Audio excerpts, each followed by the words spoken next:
Hello everyone, welcome back to our channel. So দেখো, আজ আমি একটা রেসিপি করব। আম দেখে বুঝতেই পারছো যে আমেরই কিছু। তো আজ করব আমের চাটনি। তাই আমগুলোকে কেটে ভালো মতো ধুয়ে নিয়েছি, এখানে কোড়া বসিয়ে দিয়েছি আর এখানে নিয়েছি ফোড়ন দেওয়ার জন্যে।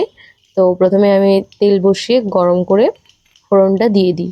দেখো, ফোড়নে আমি নিয়েছিলাম শুকনো লঙ্কা আর কী বলে ওটা, হ্যাঁ, সরষা।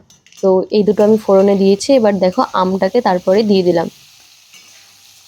ধুয়ে রাখা আমটাকে ভালো মতো ধুয়ে নিতে হবে, যত এখনকার আমে কষ থাকে, তো তাই দিয়ে দিয়েছি। দেখো, তো আমটা ভালো মতো করে ভাজতে ভাজতে দেখবে যে কি সুন্দর নরম হয়ে গেছে। তো আমটা একটু গলে যাওয়ার জন্যেই এখানে দিয়ে দিলাম পরিমাণ মতো লবণ। আর হলুদ আপনার চাইলে দিতেও পারেন, আবার নাও দিতে পারো, কারণ আমি হলুদ দেবো না আজকে। দেখি না দিয়ে কেমন হয়। তো দেখো, লবণ দেওয়া মাত্র কি আমটা একেবারে গলতে শুরু হয়েছে।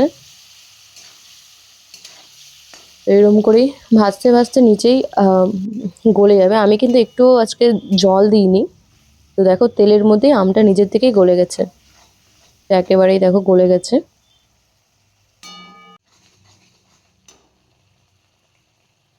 আর চিনি পরিমাণ মতো একটু বেশিই লাগবে, যেহেতু এটা টক আম ছিল, তাই এটা বোধহয় ল্যাংড়া আম ছিল এরম। তো তার জন্য আমি চিনিটা একটু বেশি নিয়েছি। তো চিনিটা দিয়ে দিতেই দেখো কি সুন্দর হয়ে এসছে। তো এরকম করেই চাটনিটা হয়ে যাবে। তো ভালো মতো এখানে চিনিটা না গলা পর্যন্ত নাড়িয়ে নিতে হবে ভালো মতো।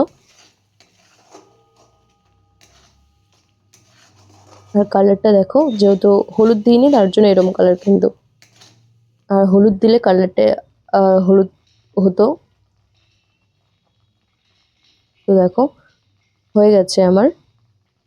তো ভিডিওটা কেমন লাগলো, রেসিপিটা অবশ্যই জানিও। লাইক, কমেন্ট, শেয়ার করো, আমাদের চ্যানেলকে সাবস্ক্রাইব করো। এরকম করে চাটনি বানিয়ে দেখবে, অসাধারণ সুন্দর হবে। খুব টেস্টি হয়েছিল চাটনিটা, সত্যি। তো কেমন লাগলো অবশ্যই জানিও। আজকের জন্য এতটুকুই। পরবর্তী ভিডিওতে আবার তোমাদের সাথে দেখা হচ্ছে। টাটা।